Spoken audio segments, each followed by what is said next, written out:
ఇక్కడ గోదావరి, ప్రాణహిత, సరస్వతి నదులు కలుస్తున్నాయి చూడండి. దీన్నే త్రివేణి సంగమం అంటారు. ఇక్కడ ఒకే పానవట్టంపై 2 శివలింగాలు కనిపిస్తున్నాయి చూడండి. ఇక్కడ పాతవి చాలా విగ్రహాలు కనిపిస్తున్నాయి. Hi, this is Shiva Vajjala. నేను మీకు ఈరోజు శివుడు, యముడు ఒకే ఆలయంలో ఉండే శ్రీ కాళేశ్వర ముక్తేశ్వర స్వామి టెంపుల్ని కంప్లీట్గా ఎక్స్ప్లోర్ చేస్తూ మీకు చూపిస్తాను. సో ఈ వీడియోని అస్సలు స్కిప్ చేయకుండా మొత్తం చూడండి. అట్లనే ఈ వీడియోని లైక్ చేయండి. లైక్ చేస్తే ఎక్కువ మందికి చూపిస్తుంది. ఈ కాళేశ్వర ముక్తేశ్వర స్వామి ఆలయం జయశంకర్ భూపాల్పల్లి జిల్లాలోని మహదేవ్పూర్ మండలం కాళేశ్వరం విలేజ్లో ఉంది. సో ప్రజెంట్ మనం మంచిర్యాల నుంచి అయితే వెళ్తున్నాము. మంచిర్యాల నుంచి 69 కిలోమీటర్స్ దూరంలో ఉంటుంది. అట్లనే కరీంనగర్ నుంచి అయితే 133 కిలోమీటర్స్ దూరంలో ఉంటుంది. హైదరాబాద్ నుంచి అయితే 268 కిలోమీటర్స్ దూరంలో ఉంటుంది. సో మనం టెంపుల్ వరకు కూడా డైరెక్ట్ హైవే ఉంటుంది.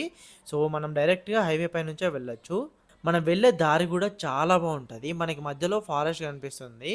సో ఈ లొకేషన్స్ అయితే చాలా బాగుంటుంది. ఒకసారి చూడండి మీరు కూడా.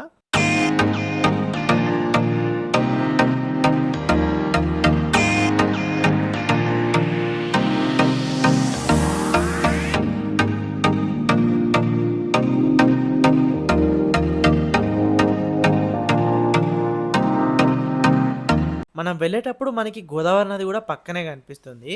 ఇట్లా ఇంకా ముందుకు వెళ్తే మనం మహారాష్ట్రలోకి ఎంటర్ అయిపోతాము. అంటే మహారాష్ట్రలో మనం కొన్ని కిలోమీటర్స్ కూడా ట్రావెల్ చేస్తాము ఈ టెంపుల్కి వెళ్ళడానికి. సో మనం మంచిర్యాల నుంచి వెళ్తున్నాం కాబట్టి ఒక 2 బ్రిడ్జెస్ అయితే దాటాల్సి ఉంటుంది. సో ఇట్లా ఈ 2 బ్రిడ్జెస్ దాటిన తర్వాత మనకి కాళేశ్వరం వస్తుంది. ఇదే శ్రీ కాళేశ్వర ముక్తేశ్వర స్వామి ఆలయం. చూడండి, ఇక్కడ మనకి పెద్ద గోపురం కూడా కనిపిస్తుంది ముందు.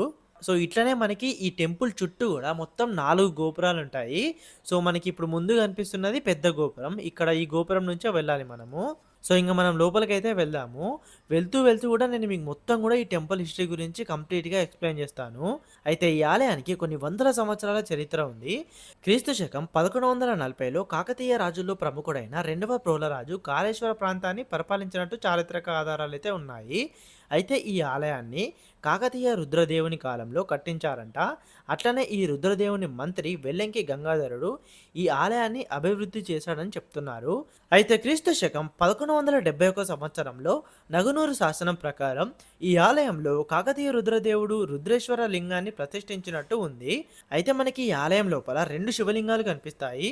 ఒకటేమో కాళేశ్వర ముక్తేశ్వర స్వామిది, ఇంకొకటేమో యమధర్మరాజుది. అయితే ఒకప్పుడు యమధర్మరాజుకి యమలోకానికి నరులు రావడం కనిపించలేదంట.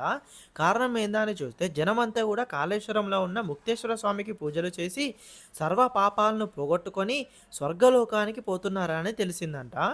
దాంతో యమధర్మరాజు శివుని కోసం తపస్సు చేస్తే శివుడు ప్రత్యక్షమై తన పక్కన పెట్టుకున్నాడని చెప్తున్నారు. దాంతో మనకి ఒకే పానవట్టంపై 2 శివలింగాలు కనిపిస్తున్నాయి ఇక్కడ. అట్లనే ఒక శివలింగం మీద 2 నాసిక రంధ్రాలు కనిపిస్తున్నాయి. చూడండి, ఇందులో అభిషేకించిన నీరైతే అస్సలు కనిపించదు ఇక్కడ మనకి. అయితే ఈ నీరంతా కూడా ఈ ఆలయానికి దగ్గరలో ఉండే త్రివేణి సంగమంలో కలుస్తుందని స్కంద పురాణంలో ఉంది. ఇక్కడ ఈ గర్భగుడికి 4 వైపులా కూడా 4 ద్వారాలు కనిపిస్తాయి. అట్లనే 4 నంది విగ్రహాలు కూడా కనిపిస్తాయి. ఇక్కడ శ్రీ కాళేశ్వర ముక్తేశ్వర స్వామి ఆలయంతో పాటు చాలా ఉపాలయాలు ఉన్నాయి. అవన్నీ కూడా మీకు చూపిస్తాను. అంటే ఇక్కడ లోపల దర్శనం అయిపోయిన తర్వాత ఉపాలయాలను కూడా వెళ్ళి దర్శించుకుంటారు అందరూ. ఇక్కడ రైట్ సైడ్లో, అంటే ఇక్కడ మనకి గర్భగుడిలో దర్శించుకున్న తర్వాత మనం రైట్ సైడ్కి వస్తే ఇక్కడ మనకి చాలా ఉపాలయాలు కూడా కనిపిస్తున్నాయి. చూడండి, ఇక్కడ నిత్య శివ కళ్యాణ మండపం కనిపిస్తుంది. సో మీరు గర్భగుడిలో దర్శనం అయ్యాక ఇవి చూడొచ్చు. దీని పక్కనే పార్వతీ అమ్మవారి ఆలయం కూడా ఉంది. ఇక్కడ కూడా వస్తున్నారు అందరూ. తర్వాత ఇక్కడ కాలసర్ప దోషానికి కూడా పూజలు చేస్తున్నారు. ఇంకా ఇక్కడ శని పూజలు కూడా చాలా వరకు చేస్తున్నారు. ఇక్కడ చాలా ఫేమస్ శని పూజలకి. ఇక్కడ చాలా మంది భక్తులు కూడా వచ్చారు శని పూజల దగ్గర. చూడండి, దీని పక్కనే నవగ్రహాల విగ్రహాలు కూడా ఉన్నాయి. ఇక్కడ కూడా నవగ్రహాల పూజలు చేస్తున్నారు చూడండి. సో నవగ్రహాల పూజలు కూడా ఇది చాలా ఫేమస్. ఇక్కడ కాలభైరవుని విగ్రహం కూడా కనిపిస్తుంది చూడండి. అట్లనే మనకి ఈ ఉపాలయాల చుట్టూ కూడా చాలా విగ్రహాలు కనిపిస్తున్నాయి. అవన్నీ కూడా చూపిస్తాను చూడండి.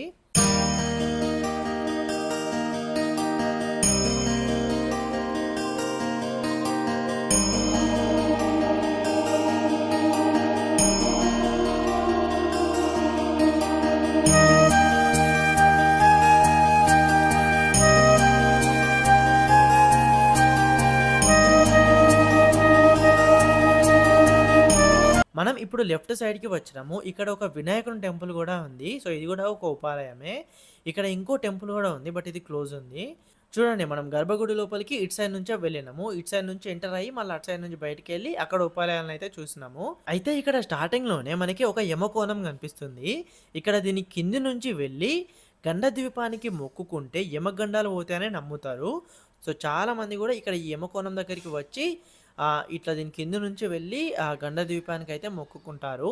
ఇక్కడ కింది సైడ్ గూడా ఒక చెట్టుకి ప్రదక్షిణాలు చేస్తున్నారు. చాలామంది ఇక్కడికి వచ్చి ప్రదక్షిణాలు చేస్తున్నారు. నిజంగా చాలా పీస్‌ఫుల్‌గా ఉంది ఈ టెంపుల్. అండ్ చాలా పెద్దగా కనిపిస్తుంది. సో, మనం మొత్తం గూడా మెల్లిగా ఎక్స్‌ప్లోర్ కావచ్చు. ఈ టెంపుల్‌కి వస్తే చాలా పీస్‌ఫుల్‌గా ఉంది. ఈ టెంపుల్ లోపలనే కాకుండా బయట గూడా చాలా ఉపాలయాలున్నాయి. బయట మనకి సూర్యదేవుని ఆలయం కనిపిస్తుంది. అంటే మనం గోపురం ఉంది గదా! ఇక్కడ లెఫ్ట్ సైడ్‌కి వస్తే మనకి సూర్యదేవుని ఆలయం అయితే కనిపిస్తుంది. అట్లనే ఇక్కడ లెఫ్ట్ సైడ్‌లో మనకి ఒక శివలింగం గూడా కనిపిస్తుంది చూడండి. చాలా బావుంది ఇది గూడా. అట్లనే ఇప్పుడు మనకి చుట్టూ గోపురాలున్నాయి గదా! సో, లెఫ్ట్ సైడ్ వెళ్తే మనకి అక్కడ ఒక సరస్వతి దేవి ఆలయం గూడా ఉంటుంది. చూడండి ఇక్కడ స్టార్టింగ్‌లోనే మనకి ఒక శివునిది విగ్రహం కనిపిస్తుంది. చాలా పెద్దది.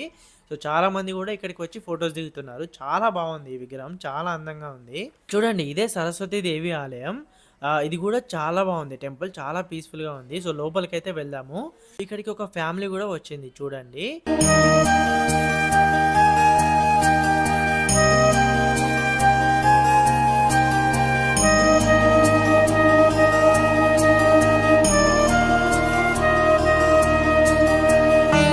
ఇక్కడ బయట పాతవి చాలా విగ్రహాలు గూడా ఉన్నాయి. చాలా వరకు గూడా శిథిలమైపోయినాయి. సో, అన్నీ గూడా ఇట్లా బయట పెట్టిర్రు చూడండి.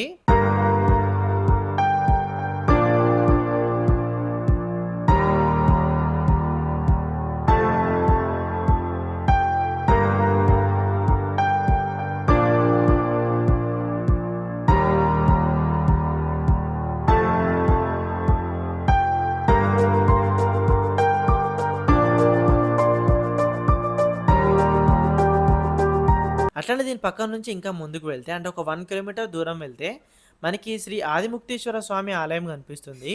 ఇక్కడ ఈ కాళేశ్వరంలో ఇదే మొదటి ఆలయం. చూడండి ఇదే శ్రీ ఆదిముక్తేశ్వర స్వామి ఆలయం. ఇక్కడ లింగానికి కూడా 2 నాసిక రంధ్రాలు ఉన్నాయి. ఇక్కడ బయట కూడా చాలా విశాలంగా ఉంది. యాక్చువల్‌గా ఇదే మెయిన్ టెంపుల్ అని కూడా చాలామంది చెప్తారు. జస్ట్ ఇది మనకు మెయిన్ టెంపుల్ నుంచి 1 కిలోమీటర్ దూరంలోనే ఉంది. సో, మీరైతే వచ్చిన వాళ్ళు అస్సలు మిస్ అవ్వకండి. ఇది కూడా చూడండి. నెక్స్ట్ ఇంక మనం త్రివేణి సంగమంకి వెళ్దాము. ఈ టెంపుల్ నుంచి దాదాపు ఒక 500 మీటర్స్ నుంచి ఒక 1 కిలోమీటర్ దూరంలోనే ఉంటుంది త్రివేణి సంగమము. అంటే గోదావరి నది, సరస్వతి నది, ఇంకా ప్రాణహిత నది ఈ నదులన్నీ కూడా కలుస్తాయి. సో, అందుకే దీన్ని త్రివేణి సంగమం అని పిలుస్తారు. ఇక్కడ మనకు ఒక టెంపుల్ కూడా కనిపిస్తున్నాయి. ఇక్కడ కూడా చాలా పాత విగ్రహాలు కూడా కనిపిస్తున్నాయి. చూడండి మనకు కనిపిస్తుంది కదా! ఇదే త్రివేణి సంగమము. 3 నదులు కూడా ఒకే దగ్గర కలుస్తున్నాయి. చాలామంది కూడా కాళేశ్వరానికి వచ్చిన వాళ్ళు ఇక్కడ స్నానాలు చేస్తున్నారు. సో, ఇక్కడ స్నానాలు చేస్తారు. ఇక్కడ నుంచి కొంతమంది వాటర్ కూడా తీసుకెళ్తారు. చాలా బాగుంది లొకేషన్ అయితే నిజంగా. మనం వచ్చే దారిలో కూడా మనము బ్రిడ్జ్ పై నుంచి కూడా చూడొచ్చు ఈ లొకేషన్‌ని. బ్రిడ్జ్ పై నుంచి కూడా మనకి చాలా బాగా కనిపిస్తుంది వ్యూ అనేది. చాలామంది ఇక్కడ మంచిగా ఫోటోస్ కూడా దిగుతారు. ఈ లొకేషన్ ఈ వైబ్‌ని అయితే ఎంజాయ్ చేస్తారు. సో, కాళేశ్వరానికొస్తే మనం చాలా ఆలయాల్ని తిరగొచ్చు. అంటే మనకి శ్రీ కాళేశ్వర ముక్తీశ్వర స్వామి ఆలయమే కాకుండా ఇక్కడ ఉన్న అన్ని ఉపాలయాల్ని కూడా దర్శించుకోవచ్చు. అట్లనే త్రివేణి సంగమం కూడా చూడొచ్చు. నాకైతే చాలా అనిపించింది ఇక్కడ ఎక్స్‌పీరియన్స్. చాలా పీస్‌ఫుల్‌గా ఉంది ఇక్కడ. కాళేశ్వరాన్నే దక్షిణ కాశీగా కూడా పిలుస్తారు. సో, మనం కాశీ వెళ్ళకపోయినా కూడా తెలంగాణలో ఉన్న వాళ్ళు ఇక్కడికైతే రావచ్చు. సో, నాకైతే చాలా బాగా నచ్చింది.